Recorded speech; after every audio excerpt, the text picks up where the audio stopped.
നമസ്കാരം. ഞാൻ ഇന്ന് ഈ വീഡിയോ ചെയ്യുന്നതിൻ്റെ റീസൺ നമ്മുടെ മൂപ്പൻ വ്ളോഗ്സിൽ കൂടെ ശരത് പരമേശ്വർ ഇട്ട ഒരു വീഡിയോ സംബന്ധിച്ചിട്ടാണ്.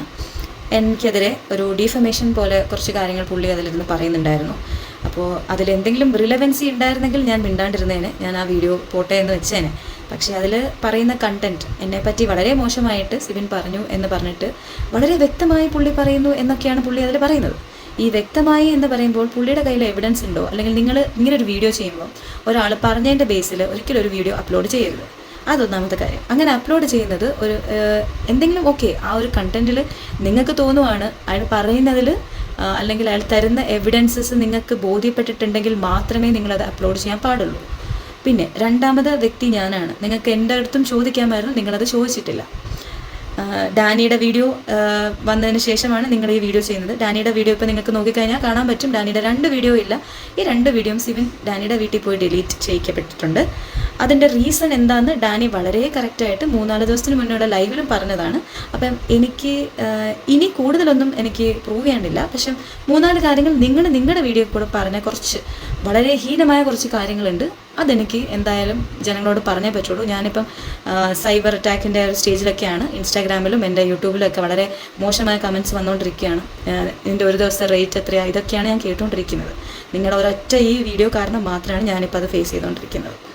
ഹലോ ഗൈസ്, കഴിഞ്ഞ ദിവസം അഥവാ ഇന്നലെ അർദ്ധരാത്രി ഞാനൊരു വീഡിയോ സിബിനുമായിട്ട് ബന്ധപ്പെട്ടിട്ട് മറ്റൊരു ചാനൽ ഒരു യൂട്യൂബർ ഇട്ടിരുന്ന ഒരു വീഡിയോ അതുമായിട്ട് ബന്ധപ്പെട്ടിട്ട് ഞാൻ റിയാക്ട് ചെയ്തിട്ടുണ്ടായിരുന്നു. ഇതാണ് ആ വീഡിയോയുടെ തംബ്നെയിൽ. അപ്പം ആ ഒരു വിഷയം കമന്റ് ബോക്സിൽ പല തരത്തിലേക്കുള്ള ഒരു ഇതൊക്കെ ഉണ്ട്. നമുക്ക് ആർക്കും ഇവരുടെ പേഴ്സണൽ ലൈഫിലേക്ക് എടുക്കുന്ന ഒരു താല്പര്യമൊന്നുമില്ല. എങ്കിലും അത് ഒരു വൺ സൈഡ് ആയിട്ടുള്ള ഒരു കുറെ കാര്യങ്ങളൊക്കെ സംസാരിച്ചു. അപ്പം സ്വാഭാവികമായിട്ടും ഇതിന്റെ അകത്ത് എന്തെങ്കിലും തരത്തിലുള്ള മറ്റെന്തെങ്കിലും പ്രതികരണം സിബിന്റെ സൈഡിൽ നിന്നുണ്ടോ എന്ന് അറിയാൻ വേണ്ടിയിട്ട് ഞാൻ സിബിനെ കോൺടാക്ട് ചെയ്തു. ഞാനും സിബിനുമായിട്ട് സംസാരിച്ചു. ഒരുപാട് കാര്യങ്ങൾ സിബിൻ പറഞ്ഞു. പക്ഷെ സിബിൻ ഇപ്പോഴും പറയുന്നൊരു കാര്യമുണ്ട്, പൂർണ്ണമായ കാര്യങ്ങളൊന്നും ഞാൻ പറയുന്നില്ല. വളരെ കറക്റ്റാണ്. പൂർണ്ണമായ കാര്യങ്ങൾ പുള്ളി പറഞ്ഞിട്ടില്ല എന്ന് പുള്ളിക്കാരൻ തന്നെ പറയുന്നു. ഈ പൂർണ്ണമായ കാര്യങ്ങൾ നിങ്ങൾക്കറിയാതെ നിങ്ങൾ എങ്ങനെയാണ് ഈ പുള്ളി വാക്കാൽ പറഞ്ഞ കാര്യങ്ങൾ ശരിയാണെന്ന് പറഞ്ഞ് നിങ്ങളുടെ വീഡിയോ ആയിട്ട് നിങ്ങളത് അപ്ലോഡ് ചെയ്തത്? അപ്പോൾ അതിൽ തന്നെ ആ ഒരു കള്ളത്തരമുണ്ട്. പൂർണ്ണമായ കാര്യങ്ങൾ പറഞ്ഞിട്ടില്ല, വാക്കാൽ പറഞ്ഞ കാര്യങ്ങൾ മാത്രം എടുത്തുകൊണ്ട് വന്നാണ് നിങ്ങളിപ്പോൾ നിങ്ങളുടെ വീഡിയോ ചെയ്തിരിക്കുന്നത്. കാരണം എനിക്ക് ആരെയും ഇതിനകത്ത് നെഗറ്റീവ് ആക്കാനൊന്നും താല്പര്യമില്ലെന്ന് വളരെ മാന്യമായിട്ടാണ് മനുഷ്യൻ സംസാരിച്ചത്. ശരിയാണ്, ആരെയും കുറ്റപ്പെടുത്താൻ താല്പര്യമില്ല. വളരെ മാന്യമായിട്ടാണ് പുള്ളിക്കാരൻ സംസാരിച്ചതല്ലേ. അപ്പോൾ പുള്ളിക്കാരൻ പറഞ്ഞ മാന്യമായ കാര്യങ്ങൾ അത് തെറ്റാണ് എന്ന് പ്രൂവ് ചെയ്ത് കഴിഞ്ഞാൽ പുള്ളിക്കാരൻ്റെ മാന്യത പുറത്തു വരും. അതുകൊണ്ട് തന്നെയാണ് ഞാൻ ഈ വീഡിയോ ചെയ്യുന്നത്. കാരണം എനിക്കെതിരെ പറഞ്ഞ വളരെ മോശമായ കാര്യങ്ങൾ എനിക്ക് ഇന്നത് പ്രൂവ് ചെയ്യാൻ പറ്റിയില്ലെങ്കിൽ, കാരണം എൻ്റെ മോൻ വളർന്നു വരികയാണ്. 2018 മുതൽ എൻ്റെ കൂടെ തന്നെയാണ് എൻ്റെ മോൻ. ഞാൻ ഒരു മനുഷ്യരുടെയും കൂടെ ഒളിച്ചോടിയിട്ടൊന്നുമില്ല. എൻ്റെ കുട്ടിയുടെ കൂടെ തന്നെയാണ്, എൻ്റെ അമ്മയും കൂടെ ഉണ്ട്, എൻ്റെ പാരൻസിൻ്റെ കൂടെ അല്ലെങ്കിൽ എൻ്റെ ഫാമിലിയുടെ കൂടെയാണ് ഞാൻ ഉണ്ടായിരുന്നത്. ആരുടെയും കൂടെ പോയിട്ടില്ല. ഓക്കെ, ആരെയും കുറ്റപ്പെടുത്തുന്നില്ല. അയാളുടെ സൈഡിലുള്ള കുറച്ച് കാര്യങ്ങൾ, ഇപ്പം കുറെ അധികം കാര്യങ്ങൾ കൊണ്ടുവന്ന ഇന്നലത്തെ ആ വീഡിയോയുടെ അതൊരിട്ടേക്കുന്ന ഒരു ഇന്റൻഷൻ പോലും വളരെ ക്രിട്ടിക്കലാണ്, ക്രൂഷ്യലാണ്. ആ സാധനത്തിന്റെ എഗെയിൻസ്റ്റ് ആണെങ്കിൽ പോലും ലീഗലായിട്ടുള്ള കാര്യങ്ങൾ എടുക്കാൻ പറ്റും എന്ന് എനിക്ക് ഉറപ്പിച്ച് പറയാൻ വേണ്ടിയിട്ട് പറ്റും.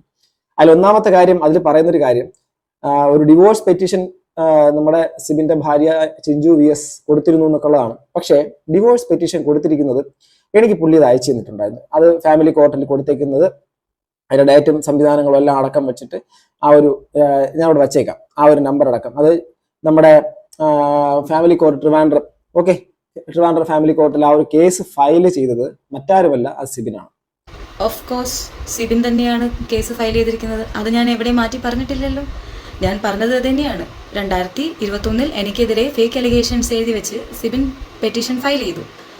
അത് ആ ലിവ് ഇൻ റിലേഷനിൽ ആ മോഡൽ കുട്ടീനെ റീമാരേജ് ചെയ്യാൻ വേണ്ടിയിട്ട്. അപ്പോഴും ഞാൻ കൂടെ ഉണ്ട്. അതിന് മുന്നേ ഇയാൾ കുറച്ച് ക്രൂവൽറ്റീസ് എന്നോട് കാണിച്ചിട്ടുണ്ട്. അതിൻ്റെ ഭാഗമായിട്ട് ഞാൻ പിന്നീടാണ് അറിയുന്നത് ഈ ബന്ധത്തിനെ കുറിച്ചിട്ട്. എനിക്ക് തിരിച്ച് റിയാക്ട് ചെയ്യാനുള്ള സമയം വളരെ കുറവായിരുന്നു. അതുകൊണ്ട് തന്നെ റിയാക്ട് ചെയ്യാൻ അന്നേരം എനിക്ക് പറ്റിയില്ല. അതിൻ്റെ റീസൺസിലേക്ക് ഞാൻ വരുന്നുണ്ട്. ഓക്കെ, നമുക്ക് നെക്സ്റ്റ് ബാക്കി മൂപ്പൻ എന്താ പറയുന്നതെന്ന് കാണാം. സിബിനാണ് ഈ ഒരു കേസ് ഫയൽ ചെയ്തത്. അതിന്റെ കാരണം അയാൾ വ്യക്തമായി എൻ്റെ അടുത്ത് പറഞ്ഞിട്ടുണ്ട്. അതിൻ്റെ എന്ത് കാരണമാണ് ഇയാൾ വ്യക്തമായിട്ട് പറയുന്നത്? ഇയാൾ വ്യക്തമായിട്ടെന്ന് ശരത്ത് പറയുന്നുണ്ട്. എന്ത് എവിഡൻസ് ആണ് നിങ്ങൾക്ക് അയാൾ തന്നത്? അയാൾ പറഞ്ഞു, വാക്കാൽ പറയുന്നു, ഞാൻ ട്രിവാൻഡ്രത്ത് നിന്ന് ബാംഗ്ലൂർക്ക് എനിക്ക് ഇഷ്ടമുള്ള ആരുടെ കൂടെ പോയി എന്ന്. അതിൻ്റെ എവിഡൻസ് ഒന്ന് നിങ്ങൾ തന്നേ. അല്ലെങ്കിൽ സിബിൻ നിങ്ങൾക്ക് തന്നു, അല്ലെങ്കിൽ നിങ്ങൾക്ക് വ്യക്തമായെന്ന് പറയുന്നുണ്ട്. നിങ്ങൾക്ക് എന്ത് വ്യക്തതയാണ് അതിൽ നിന്ന് കിട്ടിയത്? സിബിൻ നിങ്ങൾക്ക് കാണിച്ചു തന്നോ ഞാൻ ആരുടെയും കൂടെ ഒളിച്ചുകൂടി പോകുന്നത്? ഇല്ലല്ലോ. അതായത് ഓക്കെ, ഇനി ഇതുവരുടെ പേഴ്സണൽ ആയിട്ടുള്ള കുറച്ച് കാര്യങ്ങളാണ്. എങ്കിലും നിങ്ങൾക്ക് താല്പര്യമില്ലാത്തവർ നിങ്ങൾ ഇപ്പൊ തന്നെ സ്കിപ്പ് ചെയ്ത് വെക്കോളൂ പ്ലീസ്. ഞാൻ അതിന്റെ ബാക്കിയുള്ള കാര്യങ്ങൾ താല്പര്യമുള്ളവർ മാത്രം കേട്ടാൽ മതി. ഇതിനകത്ത് ഇങ്ങനെ ഒരു സംഭവം, ഇങ്ങനെ ഒരു അലിഗേഷൻ പോലെ ആൾക്കെതിരെ ഉന്നയിക്കുമ്പോൾ അയാളുടെ സൈഡിൽ നിന്നും അയാളുടെ ഭാഗം അയാൾ പറയുന്നുള്ളതേ ഉള്ളൂ. വോയിസ് ക്ലിപ്പുകളൊക്കെ ഉണ്ട്, ഞാൻ വോയിസ് ആയിട്ട് എടുത്തിരുന്നില്ല, കാര്യം മാത്രം പറയാം. പുള്ളി പറഞ്ഞത് പ്രകാരമാണെങ്കിൽ, വളരെ വ്യക്തമാണ്. പുള്ളി പറയുന്നത് പ്രകാരമാണെങ്കിൽ, അതായത് ശരത്തിന് അറിയാവുന്ന കാര്യങ്ങൾ സിബിൻ പറഞ്ഞ് ഉള്ള അറിവ് മാത്രമാണ്. എൻ്റെ അടുത്ത് ശരത്ത് ഇതുവരെ വന്ന് കാര്യങ്ങൾ ചോദിച്ചിട്ടോ ഇല്ല. ഞാൻ നിങ്ങൾക്ക് പ്രൂഫോടെ, നിങ്ങൾക്ക് മെയിലിൽ ഞാൻ ഒരുപാട് കാര്യങ്ങൾ വിത്ത് എവിഡൻസസ്, ഡോക്യുമെന്റ്സ് എല്ലാം നിങ്ങൾക്ക് തന്നിട്ടും നിങ്ങൾ തിരിച്ചെനിക്കൊരു റിപ്ലൈ തന്നിട്ടില്ല. ഇതൊക്കെ ഞാൻ ശരത്തിന് അയച്ചു കൊടുത്ത പ്രൂഫ്സാണ്. ഞങ്ങൾ 2018 ട്രിവാൻഡ്രത്തുനിന്ന് ബാംഗ്ലൂർ എൻ്റെ ചേച്ചിയുടെ വീട്ടിൽ കൊണ്ടുവിട്ടിട്ട് പുള്ളി ഇടയ്ക്കിടയ്ക്ക് ഞങ്ങളെ വന്ന് കാണുകയൊക്കെ ചെയ്യുന്നുണ്ടായിരുന്നു. അപ്പം ഞാൻ ആരുടെയും കൂടെ ഒളിച്ചോടിയിട്ടൊന്നും ഇല്ലയെന്ന് ഇതിൽ നിന്ന് തന്നെ പ്രൂവ് ചെയ്തതാണ്. ഇപ്പോഴും ആ വീഡിയോ അത് അതേപടി മെയിൻറ്റെയിൻ ചെയ്യുകയാണ്. കാരണം നിങ്ങൾ അതിൻ്റെ റീസണും അതിൻ്റെ സത്യാവസ്ഥയും നിങ്ങൾക്ക് മനസ്സിലായിട്ട് പോലും നിങ്ങളത് തിരുത്താനോ ഉള്ള ഒരു വിവേകം നിങ്ങൾ കാണിക്കുന്നില്ല. അത് സാധ്യമില്ല. അദ്ദേഹത്തിന്റെ ഭാര്യ ഏതാണ്ട് 2019 ഈ അദ്ദേഹത്തിന്റെ 2 വയസ്സ് മാത്രം പ്രായമുള്ള കുഞ്ഞിനെയും കൊണ്ട് ബാംഗ്ലൂരിലേക്ക് പോയതാണ്. അഥവാ അവർക്ക് താല്പര്യമുള്ള ഒരു വ്യക്തിയോടൊപ്പം പോയി എന്നുള്ളതാണ്.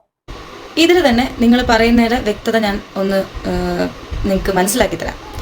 2019 എന്ന് പറയുമ്പോൾ എൻ്റെ മോന് 3 വയസ്സാണ്. ഞങ്ങൾ ബാംഗ്ലൂർക്ക് വന്നത് 2018 മാർച്ച് 8-ാം തീയതിയാണ്. അതായത് എൻ്റെ മോന് 2 വയസ്സുള്ളപ്പോൾ. അതായത് ഇപ്പോൾ നിങ്ങൾ പറഞ്ഞ ഇയർ വളരെ കറക്റ്റ് അല്ല. ഇത് 2018 നടക്കുന്നത്. 2018 മാർച്ച് 8-ാം തീയതിയാണ് ഞങ്ങൾ ട്രിവാൻഡ്രത്ത് നിന്ന് ബാംഗ്ലൂർ വരുന്നത്. അത് ബാംഗ്ലൂരിൽ നിന്ന് ബാംഗ്ലൂർ വരുന്നത് ഞങ്ങൾ തനിയല്ല, സിബിൻ എന്ന ആൾ തന്നെയാണ് ഞങ്ങളെ ഇവിടെ എൻ്റെ ചേച്ചിയുടെ ബാംഗ്ലൂർ വീട്ടിൽ കൊണ്ട് വിടുന്നത്. എന്നെയും എൻ്റെ അമ്മേനെയും എൻ്റെ മോനെ സ്വന്തം കാറിൽ ഇവിടെ തന്നെ കൊണ്ട് ഡ്രൈവ് ചെയ്ത് വിടുവാണ് ചെയ്തത്. ഞാനിവിടെ ബാംഗ്ലൂർ വന്നത്, അല്ലെങ്കിൽ പുള്ളി എന്നെ ഇവിടെ കൊണ്ട് വിട്ടത്, എൻ്റെ അമ്മയ്ക്ക് സിസ്റ്റിൻ്റെ ഓപ്പറേഷൻ ഇവിടെ ബാംഗ്ലൂർ തന്നെ ഒരു ഹോസ്പിറ്റലിൽ സിസ്റ്റിൻ്റെ ഓപ്പറേഷന് വേണ്ടിയിട്ടാണ് ഇവിടെ കൊണ്ടുവിട്ടത്. അതിനുശേഷം ഒരു 10 ദിവസം, ഞങ്ങൾ സാധാരണ ബാംഗ്ലൂരിൽ അധികകാലം നിൽക്കാറില്ല. 10 ദിവസം കൂടിപ്പോയ 10 ദിവസം, അതിൽ കൂടുതൽ നിൽക്കാറില്ല. ഈ 10 ദിവസം കഴിഞ്ഞിട്ടും പുള്ളി വന്ന് വിളിക്കുന്നില്ല. അതിനെ ഞാൻ തിരിച്ച് മെസ്സേജ് അയക്കുന്നതിൻ്റെയൊക്കെ എൻ്റെ കയ്യിൽ പ്രൂഫ്സ് ഉണ്ട്. എന്നെ വന്ന് തിരിച്ച് വിളിക്കുന്നില്ല. എന്തുകൊണ്ടെന്ന് ചോദിക്കുമ്പോൾ പുള്ളി പറയുന്നത്, ഞാൻ അവിടെ ഒരു ജോലി നോക്കൂ, നമുക്ക് we will start from the scratch, അതിന് തൊട്ട് ഒന്നേന്ന് തുടങ്ങാം, നമുക്ക് കുറച്ച് ലോണും കാര്യങ്ങളൊക്കെ ഉണ്ട്, അതിന് പുള്ളീനെ ഫിനാൻഷ്യലി ഞാൻ സപ്പോർട്ട് ചെയ്യണം എന്നും പറഞ്ഞൊക്കെയാണ് എന്നോട് ഇവിടെ ഒരു ജോലി നോക്കാൻ പറഞ്ഞായിരുന്നു. ഈ ജോലി നോക്കണതിൻ്റെ ഇടയ്ക്ക് തന്നെ പുള്ളി തന്നെ പറയുന്നുണ്ടതാണ്, പുള്ളിയും ഇവിടെ DJ എന്നുള്ള രീതിയിൽ ഇവിടെ ജോലി നോക്കിക്കോളാം, നമുക്കിവിടെ സ്റ്റാർട്ട് ചെയ്യാം, നമുക്കിവിടെ കരിയർ നോക്കാം എന്നൊക്കെ പുള്ളി തന്നെ പറഞ്ഞ കാര്യമുണ്ട്. ഇതിലെല്ലാം എൻ്റെ കയ്യിൽ പ്രൂഫുണ്ട്, തെളിവുണ്ട്. ഇപ്പോൾ പുള്ളി പറഞ്ഞത് പ്രകാരം ഞാനിവിടെ ബാംഗ്ലൂർ ജോലി കിട്ടി എനിക്ക്. അത് കഴിഞ്ഞിട്ട് ഞാൻ പുള്ളിയോട് പറയുന്നതാണ് ഇങ്ങനെ ഇങ്ങോട്ട് ബാംഗ്ലൂരേക്ക് വരാൻ വേണ്ടിയിട്ട്. അപ്പോൾ അതിന് പുള്ളി തരുന്ന റിപ്ലൈ ആണ് ഈ കാണുന്നതൊക്കെ. മാർച്ചിൽ ഞങ്ങൾ ബാംഗ്ലൂർ വന്നത് തൊട്ട് സെപ്റ്റംബർ വരെ ഞങ്ങൾ തമ്മിൽ കാണുകയും ടെക്സ്റ്റ് മെസ്സേജ് അയക്കുകയും ഇടയ്ക്കിടയ്ക്ക് വന്ന് ഞങ്ങൾ പുറത്തൊക്കെ പോകാറുള്ളതാണ്. ആ ഒരു തരത്തിലാണ് പുള്ളി പറഞ്ഞത്. മറ്റൊരു വ്യക്തിയോടൊപ്പം അവർക്ക് ഇതിനോട് താല്പര്യമില്ല, അങ്ങനെ പോയി എന്നുള്ള രീതിയിലേക്കാണ്. എനിക്ക് ഏറ്റവും കൂടുതൽ വിഷമമായത് ഞാൻ ആരുടെയോ കൂടെ പോയി എന്ന് പുള്ളി പറഞ്ഞതാണ്. അതായത് 2018 പുള്ളിയാണ് ഞങ്ങളെ ഇവിടെ ബാംഗ്ലൂർ കൊണ്ടുവന്ന് നിർത്തുന്നത്. എന്നിട്ട് അത് മറച്ചു വെച്ച് ഞാൻ ആരുടെ കൂടെ ഇറങ്ങിപ്പോയി എന്ന് പറഞ്ഞത് അതൊരു ആർക്കും സഹിക്കാൻ പറ്റാത്തൊരു കാര്യമാണ്. ഇതുവരെയും എൻ്റെ കുട്ടിയുടെ കാര്യം മാത്രം വിചാരിച്ച് കുട്ടിയുടെ കാര്യങ്ങൾ നോക്കി ഞാൻ എൻ്റെ അമ്മയുടെ കൂടെയാണ് ഞാൻ നിൽക്കുന്നത് ബാംഗ്ലൂർ. എൻ്റെ ചേച്ചിയുടെ കൂടെ ആയിരുന്നു. ഇപ്പം ഞങ്ങൾ മാറി വേറെ ഒരു അപ്പാർട്ട്മെൻറ്റ് എടുത്ത് ഞാനും എൻ്റെ കുട്ടിയും എൻ്റെ അമ്മയാണ് കൂടെ ഉള്ളത്. എൻ്റെ അച്ഛനും ഉണ്ട്. അച്ഛൻ ട്രിവാൻഡ്രത്താണ്, ഇടയ്ക്ക് ഇവിടെ വന്നും പോയിരിക്കുകയാണ്. പുള്ളിക്ക് എങ്ങനെയാണ് എന്നെപ്പറ്റി ഇത്ര മോശമായിട്ട് പറയാൻ പറ്റുന്നത്? ഇങ്ങനെ ഒരു ഡബിൾ സ്റ്റാൻഡ് നിന്ന് കളിക്കുന്ന എന്തിനാണെന്ന് എനിക്കറിയില്ല. ഇതിൽ തന്നെ നിങ്ങൾക്ക് പുള്ളിയുടെ ഒരു നിലവാരം നിങ്ങൾക്ക് മനസ്സിലാവും. സ്വന്തം ഭാര്യയാണ്, എന്ത് തന്നെ ഇരിക്കട്ടെ, ഡിവേഴ്സിൻ്റെ സ്റ്റേജിലാണ്, സാരമില്ല. പക്ഷേ ഇങ്ങനൊരു വെളിപ്പെടുത്തൽ അല്ലെങ്കിൽ ഇങ്ങനൊരു മോശമായ രീതിയിൽ ചിത്രീകരിക്കുന്നത് പുള്ളിയുടെ ഇമേജ് നന്നാവാൻ വേണ്ടിയിട്ട് മാത്രമാണ്. He so image conscious.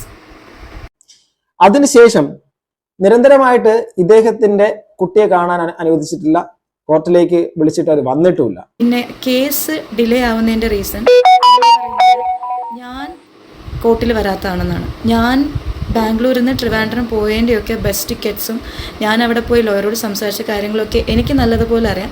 പുള്ളി അവിടെ ഒരുപാട് പ്രാവശ്യം വന്നിട്ടില്ല. പുള്ളിയുടെ ലോയർ മാത്രമായിരുന്നു അവിടെ ഉണ്ടായിരുന്നത്. ഞാൻ ചില സമയങ്ങളിൽ എനിക്ക് പോകാൻ പറ്റാത്ത അവസ്ഥയുണ്ട്. കാരണം എൻ്റെ വർക്ക് ഉണ്ട് ഇവിടെ. ഞാനത് വർക്ക് ലീവ് എടുത്തിട്ടൊക്കെയാണ് ഞാൻ പൊയ്ക്കൊണ്ടിരുന്നത്. പിന്നെ ചില സമയങ്ങളിൽ ലോയർ ആവശ്യപ്പെടും, അപ്പം വന്നാൽ മതി എന്ന് പറയുന്നതുകൊണ്ട് ഞാൻ അപ്പം മാത്രമേ പോയിട്ടുള്ളൂ. അതാണ് ശരിക്കും നടന്നത്. പക്ഷേ അവരുടെ ഇന്നലത്തെ ആ വീഡിയോയ്ക്കകത്ത് പറയുന്നൊരു കാര്യം എന്ന് വെച്ചാൽ അദ്ദേഹം ഡിവോഴ്സ് കൊടുക്കുന്നില്ല എന്നുള്ളതാണ്. അപ്പം സിബിൻ ആ ഒരു കാര്യത്തിനെ കുറിച്ച് ക്ലാരിറ്റിയോട് കൂടി പുള്ളി പറഞ്ഞു. അതായത് പുള്ളിയാണ് ഈ ഒരു സംഭവം കൊടുക്കുന്നത്. അതുപോലെ തന്നെ മറ്റൊരു കാര്യം കൂടെ ഞാനിപ്പോൾ ഇവിടെ വച്ചേക്കാം. അതിനകത്ത് അത് പുള്ളി പറയുന്നത് വെച്ചാൽ ഞാൻ ഫയൽ ചെയ്ത ഡിവോഴ്സ് പെറ്റീഷൻ ആണ്. She didn't file any divorce. Okay എന്നാണ് പുള്ളി പറഞ്ഞതൊക്കെ മനസ്സിലായല്ലോ. അതുപോലെ തന്നെ പുള്ളിക്കാരൻ അയച്ചു തന്നിട്ടുള്ള മറ്റൊരു സാധനം ഞാൻ ഇപ്പോൾ ഇവിടെ വച്ചേക്കാം. ഇത് നിങ്ങൾ കാണുന്നത് മാസം തോറും $25,000 25,000 രൂപയോളം ആ കുഞ്ഞിന് വേണ്ടിയിട്ട് ഇദ്ദേഹം ചെലവിനായിട്ട് അയച്ചു കൊടുത്ത പൈസയുടെ ഗൂഗിൾ പേയിലുള്ള ആ ഒരു സ്ക്രീൻ റെക്കോർഡാണ് ഇത് അയച്ചേക്കുന്നത്. ഓക്കെ, അതായത് ഏതാണ്ട് 2020-21 ആ ഒരു കാലം വരെയും പുള്ളി 20 തോന്നുന്നു മേ ബി ആ ഒരു സമയം വരെയും പുള്ളിക്കാരൻ ഈ കാശ് ഇവർക്ക് അയച്ചു കൊടുക്കുന്നുണ്ടായിരുന്നു. കുട്ടിക്ക് വേണ്ടിയിട്ട് അയച്ചു കൊടുക്കുന്നുണ്ടായിരുന്നു. ഇപ്പോൾ ഈ കണ്ട 25,000 പെർ മന്ത് പുള്ളി തന്നുകൊണ്ടിരുന്നത് എൻ്റെ കുട്ടിയുടെ ട്രീറ്റ്മെൻറ്റിൻ്റെ ചാർജാണത്. അത് പുള്ളിക്ക് നല്ലപോലെ അറിയാം. ഇപ്പോൾ പുള്ളി പറയുമ്പം ബാക്കിയുള്ളവർക്ക് തോന്നും ഞാൻ ആ ക്യാഷ് എടുത്ത് വെച്ച് ഞാൻ പുട്ടടിക്കുമായിരുന്നോ അങ്ങനെയൊക്കെ നിങ്ങൾക്ക് തോന്നാം. പുള്ളിയുടെ ക്യാഷ് വെച്ച് ഇത്രയും കാലം ജീവിക്കുമായിരുന്നു, ഒരിക്കലും ഇല്ല. അതെൻ്റെ മോൻ്റെ ട്രീറ്റ്മെൻറ്റ് ചാർജാണ് 25,000 പെർ മന്ത്. ഇവിടെ JP നഗറിൽ എൻ്റെ കുട്ടിക്ക് CBT2 എന്ന് പറഞ്ഞൊരു സ്ഥാപനമുണ്ട്. അവിടെ സ്പീച്ചിനും ഈ ഓട്ടിസ്റ്റിക് ആയിട്ടുള്ള കുട്ടികൾക്ക് വേണ്ടിയിട്ടൊരു ട്രീറ്റ്മെൻറ്റ് സെൻ്ററാണത്. അതിന് 2 ദിവസം 1.5 lakh rupees ഞാനാണ് കൊടുത്തത്. അപ്പം അതൊന്നും ഞാനിവിടെ കണക്കൊന്നും പറയുന്നില്ല, പുള്ളി പറഞ്ഞതുകൊണ്ട് മാത്രം ഇത് പറയുവാണ്. കാരണം ഒരുപാട് എക്സ്പെൻസീവ് ആയിട്ടുള്ള ട്രീറ്റ്മെൻറ്റും തെറാപ്പീസും ആണ് ഇങ്ങനെ നമുക്കൊരു ഓട്ടിസ്റ്റിക് ഡയഗ്നോസ് ചെയ്ത കുട്ടികൾക്ക് കൊടുക്കുന്നത്. അത് അറിയുന്നവർക്ക് വളരെ നല്ല ആധികാരികമായി ഇതിനെപ്പറ്റി പറയാൻ പറ്റും. എനിക്കും പറ്റും. കാരണം ഞാനിപ്പോൾ ഇത്രയും വർഷമായിട്ട് മോൻ്റെ തെറപ്പിയും ട്രീറ്റ്മെൻറ്റ്സും ഒക്കെ അറ്റൻഡ് ചെയ്യുന്ന സെഷൻസും ഒക്കെ അറ്റൻഡ് ചെയ്യുന്നതാണ്. അപ്പം 1.5 year പുള്ളി ഹെൽപ്പ് ചെയ്തു എന്നുള്ളത് സത്യമാണ്. ഞാൻ ഹെൽപ്പ് ചെയ്തിട്ടില്ല എന്ന് പറഞ്ഞിട്ടില്ല. 2020 വരെ, അതായത് മാർച്ച് 20 വരെ പുള്ളി അതിന് സഹായിച്ചിട്ടുള്ളൂ. 2020 മുതൽ പുള്ളിക്കാരൻ, അതായത് 2019 മുതൽ അവരുടെ ആ ഒരു ലിവിങ് റിലേഷൻഷിപ്പ് സ്റ്റാർട്ട് ചെയ്തിട്ടുണ്ട് ഞാനുണ്ടായിരുന്നപ്പോൾ തന്നെ. 2020 തൊട്ടിട്ട് പുള്ളി ചോദിക്കാൻ തുടങ്ങി മ്യൂച്വൽ കൺസെൻറ്റിനെ പറ്റിയും മാരേജ് സർട്ടിഫിക്കറ്റ് തരാനൊക്കെ പറഞ്ഞിട്ട്. പിന്നെ മനസ്സിലാക്കി ഞാൻ വഞ്ചിക്കപ്പെടുവാണെന്ന്. അത് കഴിഞ്ഞ് ട്രാൻസ്പോർട്ടേഷന് 10,000 ഒക്കെ കൊടുത്തിട്ടുള്ളത് ഞാൻ തന്നെയാണ്. സോ ചിലവിന് വേണ്ടി എന്നൊന്നും പറയരുത്. ചിലവിന് വേണ്ടി പുള്ളി ഒന്നും അയച്ചിട്ടില്ല. ഇത് ജസ്റ്റ് ട്രീറ്റ്മെൻറ്റിൻ്റെ ക്യാഷ് മാത്രമാണ്. ചിലവും കാര്യങ്ങളും എൻ്റെ അമ്മയുടെ കാര്യമൊക്കെ നോക്കിക്കൊണ്ടിരുന്നത് ഞാൻ തന്നെയാണ്. അപ്പോൾ പുള്ളി വേറൊരു രീതിയിലാണത്. പിന്നെ 2020 കഴിഞ്ഞിട്ട് എന്താണ് സംഭവിച്ചതെന്ന് ഞാൻ പറഞ്ഞിട്ടുണ്ട്. പുള്ളി ഒരു ലിവിങ് റിലേഷനിലായിരുന്നു. ഞാൻ കൂടെ ഉണ്ടായിരുന്നപ്പോൾ തന്നെ പുള്ളി ഒരു ലിവിങ് റിലേഷനിൽ പോയി. ഒരു മോഡലായിരുന്നു. ഞാൻ പേരൊന്നും പറയുന്നില്ല. പക്ഷേ ആവശ്യമായിട്ട് വന്നു കഴിഞ്ഞാൽ ഒരു പക്ഷേ ഞാൻ പേര് വെളിപ്പെടുത്തും. കാരണം പുള്ളി എന്നെ ബ്ലാക്ക് മെയിൽ ചെയ്തിട്ടൊക്കെ ഇരിപ്പുണ്ട്. ഇപ്പോഴും വാട്സാപ്പിൽ കാര്യങ്ങൾ മെസ്സേജൊക്കെ അയക്കുന്നുണ്ട്. ഇനി ഒരു വീഡിയോ പോലും പുറത്ത് പോയി കഴിഞ്ഞാൽ എൻ്റെ കുട്ടീനെ ഞാൻ ട്രിവാൻഡ്രം എത്തുന്നതിന് മുന്നേ ഞാൻ ബാംഗ്ലൂരിൽ നിന്ന് എടുത്തിട്ട് പോകുമെന്നൊക്കെ പറയുന്നുണ്ട്. ഇത്രയും വർഷം ആളെ ഞാൻ കണ്ടിട്ടില്ല. കുട്ടിയുടെ ഒരു കാര്യവും നോക്കിയിട്ടുമില്ല. 2020 സ്റ്റോപ്പ് ചെയ്തതാണ് മോനെ നോക്കുന്നത്. അതിനുശേഷം 2024 പുള്ളിനെ ഇടയ്ക്ക് കുട്ടീനെ കാണാൻ അനുവദിക്കുന്നില്ല എന്നൊക്കെ പുള്ളി പറയുന്നുണ്ട്. പക്ഷേ ഞാൻ അനുവദിച്ചതായിട്ട് എനിക്ക് നല്ല ഓർമ്മയുണ്ട്. എൻ്റെ ഫോട്ടോസും കാര്യങ്ങളുണ്ട്. പുള്ളി കുട്ടീനെ വന്ന് എടുത്തിട്ട് നിൽക്കുന്ന ഫോട്ടോസും കാര്യങ്ങളും എൻ്റെ ഉണ്ട്. നിങ്ങൾക്ക് കുട്ടിയുടെ വളർച്ച കണ്ടാൽ അറിയാമല്ലോ അത് ഏത് ഏജിലായിരിക്കും, ഏത് ഇയറിലായിരിക്കും എന്നൊക്കെ. അപ്പോൾ ഞാനിവിടെ വെക്കുന്നുണ്ട്. ഇതൊന്നുമില്ല, എൻ്റെ ഒരു സമാധാനത്തിനും. പിന്നെ എൻ്റെ മോൻ വളർന്നു വരികയാണ്. പുള്ളി ഇവിടെ കൊടുക്കുന്ന ഇൻ്റർവ്യൂസിനും കാര്യങ്ങളിലൊക്കെ വളരെ മോശമായിട്ട് എന്നെ പറയുന്നുണ്ട്. അതുകൊണ്ട് മാത്രം റിയാക്റ്റീവാണ്. എല്ലാവരും ചോദിക്കുമായിരിക്കും ബിഗ് ബോസിൽ നിന്ന് ഇറങ്ങി ഉടനെ ഞാനിത് ഇടുന്നുണ്ട്. ഒരിക്കലും അല്ല. ഇതിന് മുന്നേ ഞാൻ റിയാക്ട് ചെയ്തിട്ടുള്ളതാണ്. ഒരു 2021 തോന്നുന്നു പുള്ളി ഒരു ഫേക്ക് അലിഗേഷൻസ് വെച്ചിട്ട് പെറ്റീഷൻ ഫയൽ ചെയ്തപ്പോൾ. അന്ന് ഞാൻ ഒരു ചാനലിന് താഴെ കമൻറ്റ് ഇട്ടു. അത് പുള്ളി ഡിലീറ്റ് ചെയ്യുകയും ആ ചാനലിലെ കുട്ടിയോട് ഞാൻ സംസാരിക്കുന്നതും ഒക്കെ ഉണ്ട്. അപ്പം ഞാൻ പറയുന്നതിൽ കാര്യമുള്ളത് കൊണ്ട് തന്നെയാണ് പറയുന്നത്. പുള്ളിനെ പോലെ ഞാൻ പറഞ്ഞിട്ട് ഒരു സൈഡിൽ വന്ന് ഒന്ന് പറഞ്ഞിട്ട് പിന്നെ അടുത്ത സൈഡിൽ പോയി വേറെ പറയുന്ന ഒരു ക്യാരക്ടർ അല്ല എൻ്റെത്. ഇതെൻ്റെ നിസ്സഹായാവസ്ഥ കാരണം ആണ് ഞാൻ ഈ വീഡിയോ ഇടുന്നത് തന്നെ. ആ ഒരു കേസ് കോടതിയുടെ നടപടിക്രമങ്ങൾക്ക് അനുകൂലമായിട്ടിരിക്കുന്നു. എങ്കിലും പുള്ളിക്കാരി പറയുന്നു സിബിൻ ഡിവോഴ്സ് കൊടുത്തില്ല എന്ന് പറഞ്ഞിട്ട് ഈ സമയത്ത് പുള്ളിക്കാരൻ ഇങ്ങനെ ബിഗ് ബോസുമായിട്ട് ബന്ധപ്പെട്ട് നിൽക്കുന്ന ഈ ഒരു സാഹചര്യത്തിൽ വന്ന് പുള്ളിക്കെതിരെ ഒരു സംഭവം മറ്റൊരു ചാനലിലൂടെ ഇങ്ങനെ പുറത്തുവിടാൻ ശ്രമിക്കുന്നു.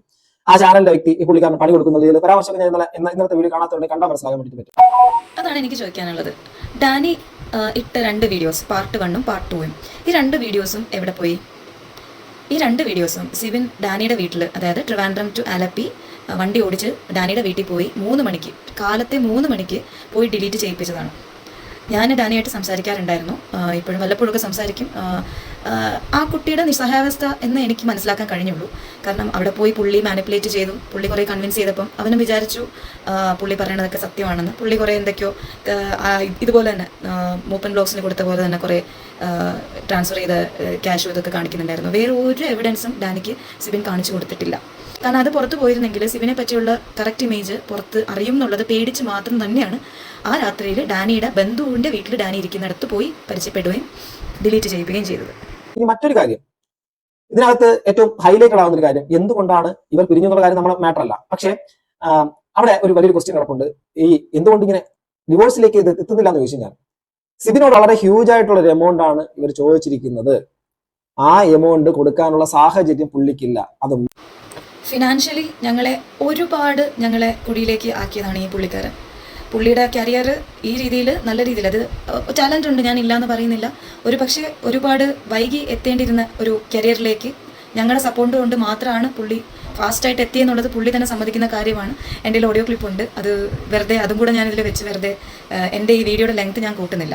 അപ്പം പുള്ളിക്കും അറിയാവുന്ന കാര്യമാണ്, ഞങ്ങളെ ഫിനാൻഷ്യലി ഒരുപാട് പുള്ളി ഡിസ്റ്റർബ് ചെയ്തിട്ടുണ്ട്. ആ നഷ്ടപരിഹാരം എന്നുള്ള രീതിയിൽ മാത്രമാണ് കോടതിയിൽ ആ ഒരു എമൗണ്ട്, ഇപ്പോൾ എത്ര തന്നെയായാലും ഞങ്ങൾ കോടിക്കണക്കിന് എമൗണ്ട് ഒന്നും എഴുതിയിട്ടില്ല, ഞങ്ങൾക്ക് നഷ്ടപ്പെട്ടൊരു എമൗണ്ട് മാത്രമാണ് അതിൽ പറഞ്ഞിട്ടുള്ളത്. അതുമാത്രമല്ല, മാന്യമായി നോക്കിക്കഴിഞ്ഞാൽ 2020 മുതൽ 2024 വരെ എൻ്റെ കുട്ടിയുടെ ഒരു കാര്യം മെയിൻ്റനൻസും ഒന്നും പുള്ളി നോക്കിയിട്ടില്ല. കുട്ടി ഏത് അവസ്ഥയിലാണെന്നോ, കുട്ടിയുടെ ട്രീറ്റ്മെൻറ്റ്സ് നടക്കുന്നുണ്ടോന്നോ, തെറാപ്പിക്ക് പോകുന്നുണ്ടോന്നോ, സ്കൂളിൽ ജോയിൻ ചെയ്തിട്ടുണ്ടോ എന്ന് പോലും പുള്ളി അന്വേഷിച്ചിട്ടില്ല.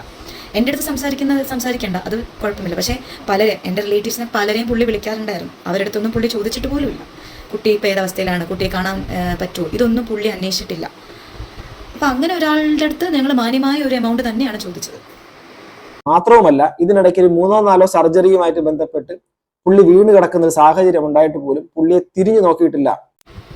എനിക്ക് ഒരുപാട് വിഷമമായത്, പുള്ളി എന്നെ മാർച്ച് 8 2018 ബാംഗ്ലൂർ കൊണ്ടുവന്ന് വിട്ടിട്ട് പുള്ളി ഇപ്പം പറയുന്നത് ഞാൻ ആരുടെ കൂടെ ഒളിച്ചോടി പോയി എന്നാണ്. എങ്ങനെയാണ് ഒരാൾക്ക് ഇങ്ങനൊരു രീതിയിൽ സ്വന്തം ഭാര്യയെ പറ്റി, എന്ത് തന്നെ ആയിക്കോട്ടെ, ഡൈവേഴ്സിൻ്റെ വക്കിൽ ഞങ്ങൾ നിൽക്കുവാണ് എങ്കിൽ തന്നെ തെറ്റായ ഒരു രീതിയിൽ ഇങ്ങനെ പറയാൻ എങ്ങനെ പുള്ളിക്ക് മനസാക്ഷി അനുവദിക്കുമെന്ന് എനിക്കറിയില്ല. ഞാൻ ഒരാളുടെയും കൂടെ ഓടിപ്പോയിട്ടില്ല, പുള്ളി തന്നെയാണ് ഇവിടെ ബാംഗ്ലൂർ എന്നെ കൊണ്ടുവന്ന് വിട്ടത്. മാർച്ച് മുതൽ ഞങ്ങൾ സെപ്റ്റംബർ 2018 വരെ ഞങ്ങൾ കാണുന്നുണ്ടായിരുന്നു. ഞങ്ങൾ അങ്ങോട്ടും ഇങ്ങോട്ടും വീഡിയോ കോൾസും മോനെ പുറത്തു കൊണ്ടുപോലും ഒക്കെ ഉണ്ടായിരുന്നു ഇടയ്ക്കിടയ്ക്ക്. അതിനിടയ്ക്ക് ഞാൻ രണ്ടാമതൊന്നും കൂടെ കൺസീവായി. അത് പുള്ളിയുടെ തന്നെ സെക്കൻഡ് ബേബിയാണ്. പക്ഷേ അത് മെഡിക്കൽ ടെർമിനേഷൻ ചെയ്യേണ്ടി വന്നു. ഇപ്പം പുള്ളി പറയുന്നത് അത് പുള്ളിയുടെ കുട്ടിയല്ല എന്നൊക്കെ പുള്ളി പറയുന്നുണ്ടോ. അതെനിക്ക് മനസ്സിലായി. ഇത്രയും ദുഷ്ടനായ ഒരു വ്യക്തിയുടെ കൂടെയാണ് ഞാൻ കഴിഞ്ഞതെന്ന് എനിക്ക് ആലോചിക്കുമ്പോൾ എനിക്ക് എന്നോട് തന്നെ വെറുപ്പ് തോന്നുവാണ്. അത് പുള്ളിയുടെ തന്നെ കുട്ടിയാണ്. ഇപ്പം ഡാനിയുടെ അടുത്തായാലും പുള്ളി പറയുന്ന ഒരു ഓഡിയോ ഉണ്ട്, പുള്ളിയുടെ കുട്ടിയല്ല, പുള്ളി ആ സമയത്ത് ട്രിവാൻഡ്രത്തും ഞാൻ ബാംഗ്ലൂരായിരുന്നു, അങ്ങനെയൊക്കെ. പക്ഷെ ഞാൻ നിങ്ങൾക്ക് മെസ്സേജസ് കാണിച്ചു തരാം, പുള്ളിയുടെ കുട്ടിയാണ്. ഈ ഒരു കാര്യം എനിക്ക് പ്രൂവ് ചെയ്യണമെന്നുണ്ട്. കാരണം എൻ്റെ കുട്ടി വളർന്നു വരുവാണ്. നാളെ അവൻ്റെ അമ്മയെ പറ്റി ഇങ്ങനെ മോശമായിട്ട് സംസാരിച്ചു എന്നൊരു ഇത് എൻ്റെ മുൻ കേൾക്കാൻ പാടില്ല. അതുകൊണ്ട് മാത്രമാണ് എനിക്ക് പുള്ളിയോട് വെറുപ്പ് തോന്നാൻ കാരണം, പുള്ളിയുടെ ഒരു കസിൻ പറഞ്ഞത് പ്രകാരം എന്നെ പ്രഗ്നൻ്റ് ആക്കിയതാണെന്ന് പുള്ളി ചിരിച്ചുകൊണ്ട് എന്നോട് എന്തിനായി ചതി ചോദിച്ചപ്പം പറഞ്ഞതാണ്. കാരണം എന്നെ ജോലിയിൽ നിന്ന് റിസൈൻ ചെയ്യിപ്പിക്കാൻ വേണ്ടിയാണ്. അത് മാത്രമല്ല, ആ 2 വയസ്സിന് കുഞ്ഞിനെ കൊണ്ടുപോയി എന്ന് പറയുന്ന കുഞ്ഞിനെ അദ്ദേഹം കണ്ടിട്ടുമില്ല. സിബിൻ അദ്ദേഹത്തിന് ആ കുട്ടിയുടെ അച്ഛനാണെന്നുള്ള കാര്യം പോലും ആ കുട്ടിക്ക് തിരിച്ചറിയാൻ വേണ്ടിയിട്ട് കഴിയുമോ എന്ന് പോലും പുള്ളിക്ക് ആ ഒരു കാര്യത്തിൽ സംശയമടക്കം. വളരെ കറക്റ്റാണ്. കുട്ടിക്ക് സിബിനെയാണ് അച്ഛനെന്നൊന്നും അറിയില്ല. കാരണം കുട്ടിയുമായിട്ട് സമ്പർക്കം ഇല്ലാതെ ഇത്രയോ വർഷം ഇരിക്കുന്ന ഒരാളെ കുട്ടി എങ്ങനെയാണ് തിരിച്ചറിയുന്നത് അച്ഛനായിട്ട്? അത് എൻ്റെ മിസ്റ്റേക്കാണോ? അത് ഉറപ്പായിട്ട് അത് എൻ്റെ മിസ്റ്റേക്ക് അല്ല. ഒരു ലിവിങ് റിലേഷനിലുള്ള ഒരു കുട്ടിയായിട്ടിരുന്നു. അത് കഴിഞ്ഞ് വീണ്ടും കല്യാണം കഴിക്കാനായിട്ട് വേറൊരു പുള്ളിക്കാരി കളത്തിലേക്ക് വരുന്നു. അത് കഴിഞ്ഞ് വീണ്ടും വേറൊരു, ഇപ്പോൾ പൂനെയിൽ ഏതൊരു ഗേൾഫ്രണ്ട് ഉണ്ട്, പുള്ളിക്കാരൻ അതിൽ തന്നെ പറയുന്നതാണ്. ഇങ്ങനെ മാറി മാറി പൊയ്ക്കൊണ്ടിരിക്കുമ്പം പുള്ളിക്ക് സ്വന്തം മോനെ കാണാനൊന്നും സമയമില്ല, അതിനെപ്പറ്റി ചിന്തിക്കാൻ പോലും സമയമില്ല. അങ്ങനെ ഒരാൾക്ക് സപ്പോർട്ടായിട്ടാണ് മൂപ്പൻ വ്ലോഗിൽ ശരത്ത് നിങ്ങൾ ഇങ്ങനെ കിടന്ന് കഷ്ടപ്പെടുന്നത്. എൻ്റെ സൈഡിൽ നിന്ന് ചിന്തിക്കാനോ എനിക്ക് പറയാനുള്ളത് നിങ്ങൾ കേൾക്കാനോ ഒന്നും നിങ്ങൾ ഒരു സെക്കൻഡ് പോലും ടൈം എടുത്തിട്ടില്ല. അതിന് സിബിൻ ഇസ് എ സെലിബ്രിറ്റി. അതുകൊണ്ട് സിബിൻ പറയുന്ന എല്ലാം സത്യം എന്ന് പറഞ്ഞ് നിങ്ങൾ അപ്ലോഡ് ചെയ്യുമ്പോഴത്തേക്കും വേറൊരാൾക്ക് നഷ്ടപ്പെടുന്ന ഒരു ഐഡൻറ്റിറ്റി എന്ന് പറയുന്നത് നിങ്ങൾക്ക് പറഞ്ഞാൽ മനസ്സിലാവുമെന്ന് എനിക്കറിയില്ല. നിങ്ങൾ കണ്ടന്റാണ് നിങ്ങളുടെ കാര്യം. കണ്ടന്റിന് വേണ്ടി നിങ്ങൾ എന്തും അപ്ലോഡ് ചെയ്യും, അത് മോശമാണ്. അതായത് വേറൊന്നുമല്ല, നമ്മളിപ്പം നമ്മുടെ കുഞ്ഞാണെങ്കിൽ നമ്മളെ കാണുമ്പോൾ അച്ഛൻ എന്ന് വിളിക്കുന്നത് നമ്മൾ അറിയണമല്ലോ, ഇതാണ് അച്ഛൻ എന്നുള്ളത് അറിയണ്ടേ. ആ ഒരു തരത്തിൽ പോലും അതിനുള്ള സാധ്യതയും സാഹചര്യം പോലും ഉണ്ടായിട്ടില്ല. പുള്ളി ഇപ്പോഴും വളരെ വ്യക്തമായി പറഞ്ഞു, ആളുടെ കുട്ടിക്ക് വേണ്ടിയിട്ട് എന്ത് തരത്തിലുള്ള ചെലവും, പഠിത്തമായിക്കോട്ടെ, വളർച്ചയുള്ള കാര്യങ്ങളായിക്കോട്ടെ, എന്ത് കാര്യമാണെങ്കിലും അത് ചെയ്യാൻ വേണ്ടിയിട്ട് റെഡിയാണ്. അതുപോലെ തന്നെ അദ്ദേഹത്തിന്റെ മുൻകാല ഭാര്യയായിരുന്ന ആ ഒരു ചിഞ്ചു എന്ന് പറയുന്ന കുട്ടിയെയും അയാൾ കുറ്റപ്പെടുത്തി ഒരു വാക്കുപോലും പറഞ്ഞിട്ടില്ല. ഇതില് മോശമായിട്ട് ഒരു കാര്യവും പറഞ്ഞിട്ടില്ലേ ശരത്തെ? ഒരു കാര്യവും പറഞ്ഞിട്ടില്ല. അയാൾ വളരെ മാന്യനാണെന്നാണോ നിങ്ങൾ പറയുന്നത്? എൻ്റെ ഈ വീഡിയോ കണ്ടിട്ട് ജനങ്ങൾ പറയണം അയാൾ മാന്യനാണോ അല്ലയോ. അത് മാത്രം കേട്ടാൽ മതി, എനിക്ക് വേറെ ഒന്നും വേണ്ട. പുള്ളി ഒരു ഫേക്ക് ആയിട്ടുള്ള വ്യക്തിയാണ്. ജെനുവിനിറ്റി എന്ന് പറഞ്ഞ സാധനം ഇല്ല. ഒരു BB മെറ്റീരിയൽ ആണ്, ഒരിക്കലും ഒരു ഫാമിലി മെറ്റീരിയൽ അല്ല. പിന്നെ എന്നോട് ചെയ്ത ക്രൂരതകൾ എനിക്ക് നല്ലതുപോലെ അറിയാം. കഴിഞ്ഞ 2 വീഡിയോ ഡാനി ഇട്ടതിലും ഞാൻ ഒരുപാട് ഓപ്പൺ അപ്പ് ആയിട്ട് കുറേ കാര്യങ്ങൾ അതിൽ പറഞ്ഞിട്ടുണ്ട്. അത് പുള്ളി ഡിലീറ്റ് ചെയ്യാൻ വേണ്ടിയിട്ട് ഡാനിയുടെ വീട്ടിൽ പോയിട്ടുണ്ടെങ്കിൽ ഞാൻ പറയുന്നതിൽ എന്തെങ്കിലും ഒരു സത്യാവസ്ഥ ഉണ്ടെന്ന് മനസ്സിലായ കുറച്ച് ആൾക്കാരുണ്ട്. ഞാനിപ്പോഴും ഇവിടെ വന്ന് ഈ വീഡിയോ ചെയ്യാൻ കാരണം എന്നെ പറ്റി പറഞ്ഞ 2 കാര്യങ്ങളാണ്. 1, ഞാൻ ആരുടെ കൂടെ ഒളിച്ചോടി പോയിന്ന്. 2, രണ്ടാമത്തെ കുട്ടി പുള്ളിക്കാരൻ്റെ അല്ല. ഈ 2 കാര്യങ്ങൾ ഒരു പെണ്ണുങ്ങൾക്കും സത്യത്തിൽ അക്സെപ്റ്റ് ചെയ്യാൻ പറ്റുന്ന ഒരു കാര്യമല്ല. അയാൾ പറഞ്ഞ ആ ഒരു 2 കാര്യങ്ങൾ പ്രൂവ് ചെയ്യാൻ വേണ്ടി മാത്രമാണ് ഞാൻ ഈ വീഡിയോ ചെയ്യുന്നത്. എൻ്റെ കമൻറ്റ് ബോക്സിൽ വന്നു ഒരുത്തനും നിന്റെ ഒരു ദിവസത്തെ റേറ്റ് എത്രയാണെന്നോ ഒക്കെ ഇൻസ്റ്റാഗ്രാമിൽ ചോദിച്ച പോലെ വന്ന് ചോദിച്ചു കഴിഞ്ഞാൽ നിങ്ങൾ വിവരം അറിയും. അതോടൊപ്പം തന്നെ കോവിഡ് അനന്തരം പുള്ളിക്കാരന് ഒരു കലാകാരനാണ്. അയാളുടെ ഉപജീവന മാർഗമായിട്ടുള്ള കലയുമായിട്ട് ബന്ധപ്പെട്ടുള്ള ഒരു കാര്യങ്ങളും നടക്കാത്തതുകൊണ്ട് സാമ്പത്തികപരമായിട്ട് അയാളുടെ സ്വന്തം കാര്യത്തിനകത്ത് പോലും നിവൃത്തിയില്ലാത്ത സാഹചര്യം വന്നപ്പോൾ മാത്രം കാശ് അയക്കാൻ പറ്റാത്ത സാഹചര്യം വന്നു. നിങ്ങൾക്ക് നാണമില്ലേ അയാൾ പറയുന്ന ഈ കാര്യത്തിന് സപ്പോർട്ട് ചെയ്യാൻ? കോവിഡ് അനന്തരം അയാൾക്ക് കഷ്ടപ്പാടാണ്, അല്ലെങ്കിൽ ഇൻകം ഇല്ല എന്ന് അയാൾ പറയുമ്പോൾ നിങ്ങൾ ഒന്ന് ചിന്തിച്ചു നോക്കൂ. ഞാനും കുട്ടിയും അയാളുടെ കൂടെ ആയിരുന്നു കോവിഡ് സമയത്തെങ്കിൽ പുള്ളി നോക്കാൻ പറ്റില്ല ഇറങ്ങി പൊക്കോ എന്ന് പുള്ളി പറയുമോ? അല്ല, പുള്ളിയുടെ റെസ്പോൺസിബിലിറ്റി അല്ലേ? പുള്ളിയെ വ്യക്തമായി പറയുന്നു, പുള്ളിയെ ഉപേക്ഷിച്ചിട്ട് അവർക്ക് ഇഷ്ടമുള്ള ഒരു വ്യക്തിയോടൊപ്പം ജീവിക്കാൻ പോയവർ എന്തിനാണ് അയാളിൽ നിന്നും ഇങ്ങനെ ഒരു സാമ്പത്തികം താല്പര്യപ്പെട്ട് നിൽക്കുന്നുള്ള രീതിയിലേക്ക് പുള്ളിക്കാരൻ വളരെ വിഷമകരമായ ആളുടെ സങ്കടം പറഞ്ഞു. പക്ഷെ ഇതിനകത്ത് സിബിന്റെ വശം എനിക്ക് അറിയണമെന്ന് എനിക്കുണ്ടായിരുന്നു. അതുകൊണ്ട് തന്നെ സിബിനോട് ഞാൻ കാര്യങ്ങൾ ചോദിച്ചു. ഇതിനെക്കുറിച്ച് സംസാരിക്കാമോ? ഇതിനെക്കുറിച്ച് സംസാരിക്കാൻ ബ്രോയുടെ താല്പര്യം ഉണ്ടെങ്കിൽ മാത്രമേ ഞാൻ ഇതിനെക്കുറിച്ച് സംസാരിക്കത്തുള്ളൂ, ഇല്ല എങ്കിൽ സംസാരിക്കത്തില്ല. അല്ലെങ്കിൽ എന്തൊക്കെയാണ് സംസാരിക്കേണ്ട കാര്യങ്ങൾ എന്നുള്ളത് മാത്രം പറയുക, ഞാൻ സംസാരിക്കാം എന്ന് പറഞ്ഞതിന്റെ അടിസ്ഥാനത്തിൽ വിത്ത് ഹിസ് പെർമിഷൻ നിങ്ങൾ എൻ്റെ പെർമിഷൻ ചോദിച്ചില്ല. ഓക്കെ, ഇത് എന്തായാലും നിങ്ങൾ ഒരു ഫോളോ അപ്പ് എന്നുള്ള നിങ്ങളുടെ വീഡിയോ നിങ്ങൾ ഒരു റിവ്യൂ ചെയ്തിട്ടുണ്ടായിരുന്നു. ആ വീഡിയോ ഇപ്പോൾ ഇല്ല, അത് ആര് മുഖ്യതാണെന്ന് എനിക്കറിയില്ല. ആ വീഡിയോയുടെ ഫോളോ അപ്പ് എന്നുള്ള രീതിയിൽ സിബിനോട് ചോദിച്ചിട്ട് കാര്യങ്ങൾ മനസ്സിലാക്കി നിങ്ങൾ അപ്ലോഡ് ചെയ്യും എന്നുള്ളൊരു രീതി ആയിരുന്നെങ്കിൽ എന്നോടുകൂടെ നിങ്ങൾ ചോദിക്കുമായിരുന്നു. അതാണ് അതിൻ്റെ കറക്റ്റ് വേ. നിങ്ങൾ അത് ചെയ്തില്ല. അപ്പം നിങ്ങൾക്കിവിടെ എന്താ വേണ്ടത്? നിങ്ങൾക്കൊരു കണ്ടന്റ് വേണം. പിന്നെ സിബിൻ്റെ PR വർക്ക് നിങ്ങൾ കുറച്ചൊക്കെ ചെയ്യുന്നത് ആൾക്കാർക്കറിയാം. പിന്നെ നിങ്ങളുടെ ബാക്കി വീഡിയോസ് കണ്ടു കഴിഞ്ഞാൽ ജനങ്ങൾക്ക് മനസ്സിലാവും നിങ്ങൾ ആരുടെ കൂടെയാണെന്നും ആരെ പെയിന്റ് അടിച്ച് കാണിക്കാനാണ് നിങ്ങൾ ചെയ്യുന്നതൊക്കെ ബാക്കിയുള്ളവർക്ക് മനസ്സിലാവും. ഓക്കെ, ആ പെർമിഷനോട് കൂടിയാണ് ഞാനിത് നിങ്ങളുടെ മുമ്പിലേക്ക് പറയുന്നത്. ഇതിന്റെ ഒരു ഇന്നലെ ഇട്ട വീഡിയോയുടെ ആ ഒരു അപ്ഡേറ്റ് ആയിട്ട് മാത്രം കാണുക. അവരവരുടെ ലൈഫ് അവരവർ നന്നായിട്ട് നോക്കുക.